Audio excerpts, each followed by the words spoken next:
Line Jason Fitz and Monica McNutt hanging out with Keyshawn Johnson. And for anyone that hasn't seen the news, the Washington football team has been fined $10 million as a result of the league's investigation in the team's workplace culture. The money, quote, will be used to support organizations committed to character education, anti-bullying, healthy relationships, and related topics. That's according to the league. Now, we should note that the league has been conducting this independent investigation through this process of several months. They talked to over 150 current and former employees on and off the record. They offered anonymity in the process of trying to figure out as much information as they could possibly get. From that, they decided that this was egregious and deserved a $10 million fine. The question is, was that enough? It's important first to hear a little from Adam Schefter. This is Adam Schefter yesterday on SportsCenter talking about how the league determined that they wanted to go this route rather than any other. A law firm in Washington interviewed over 150 current and former employees, and they found an organization that sounded like it was run out of a cesspool, where there was harassment, where there was intimidation, where there was bullying, where there was women who did not feel safe in that particular work environment. And so the league handed down a figure that certainly sounds stiff, but in a way, it's not very much considering the fact that there were no suspensions and there were no loss of draft picks in this particular case. No suspensions, no loss of draft picks, and a $10 million, I'm going to totally jade this, but $10 million fine to an organization that, according to the Google's machine, is worth $3.5 billion. Dan Snyder worth $2.6 billion, according to Forbes. $10 million, Keyshawn, is that enough?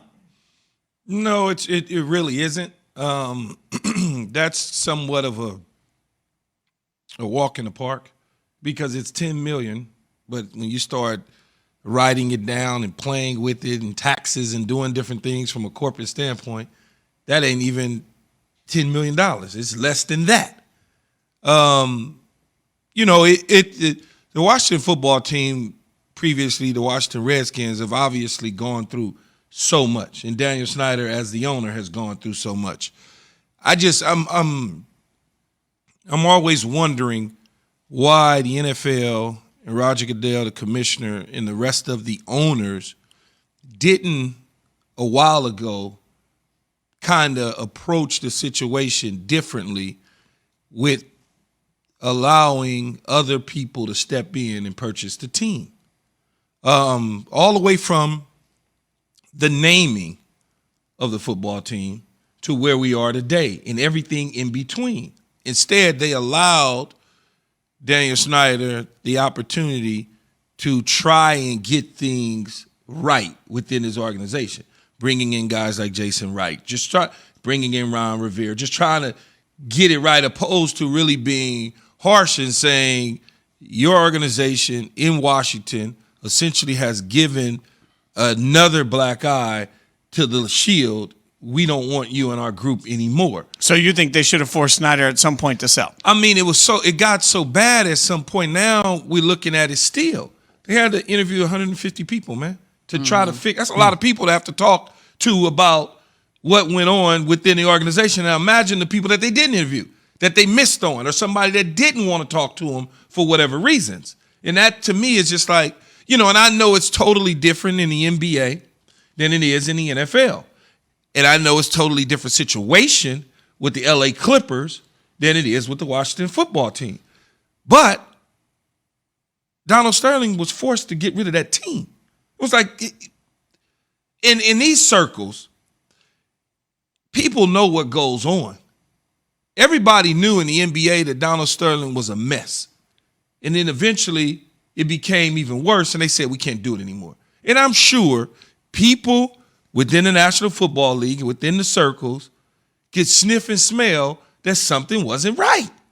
That's it. It makes no sense, but you know what? I don't have $2.6 billion to fight it. Daniel Snyder does. Ooh.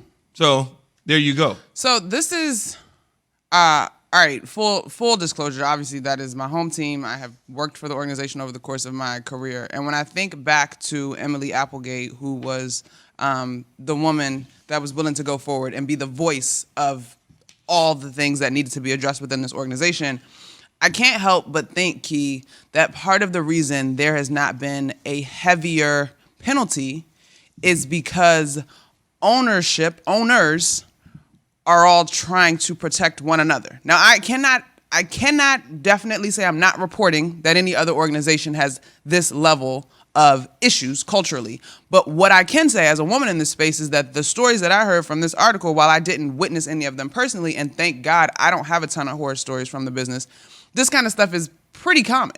And I think if you are not extremely cognizant of making sure that the culture of your building is inclusive and healthy for all parties involved, there is smoke and there could be potential fire, right? And so to me, if the league and the owners allowed Snyder to be forced out, there would have been a precedent set that put everybody else in jeopardy moving forward should any little skeleton fall out of the closet. Not little skeleton, I don't want to minimize it, but you feel me? Yeah. So it feels like closing ranks. Is this enough? Probably not. Is it at least enough to cause organizations to truly examine what they have going on and realize that we are in a different place in terms of what people, women in particular, demand in the workplace and expect in the workplace? Yeah. So moving forward, it becomes a cautionary tale. Is it heavy enough? Probably not. But here's my issue. And Monica, I think you make a great point. There is some level of ownership has to worry about what does he know about our organization or who else is like. I get that. And that's why I said that you can't tell me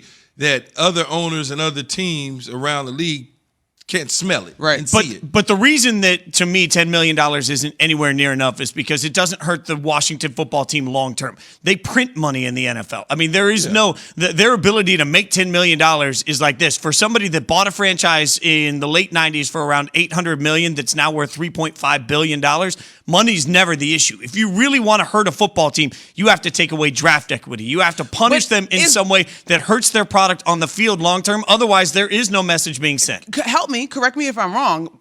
I don't know that we see the league really punish teams consistent. Like, they don't, but that's where we have to at least then. This is the only opportunity we have for any level of accountability is to look at the NFL and say, "Hey, I see what you're doing. It's transparent, and it's not going to work." You're right, Fitz. Draft picks certainly will hurt you long term.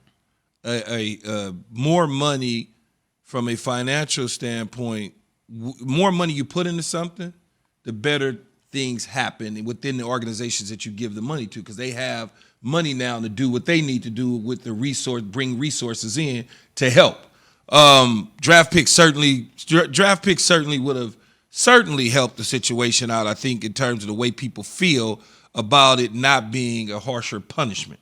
I think ultimately either add an extra zero to it, make it $100 million, or just take a bunch of draft picks, and then you're sending a message. Otherwise, it's all. Why not do both? Well, you're right. We'll get back to this, but we got to get into this. Reggie Bush wants his Heisman back. So will the NCAA give the Heisman or give him the Heisman? I don't know what that means, Evan. That's next. KJ's. Oh, give the Heisman. Oh, the hand. There we go. Okay. You know, we're going to talk about Reggie Bush and the Heisman next. That could have been that simple. That's next. KJZ on ESPN Radio and Sirius XM Channel 80. Now you've got compliance officers at every school.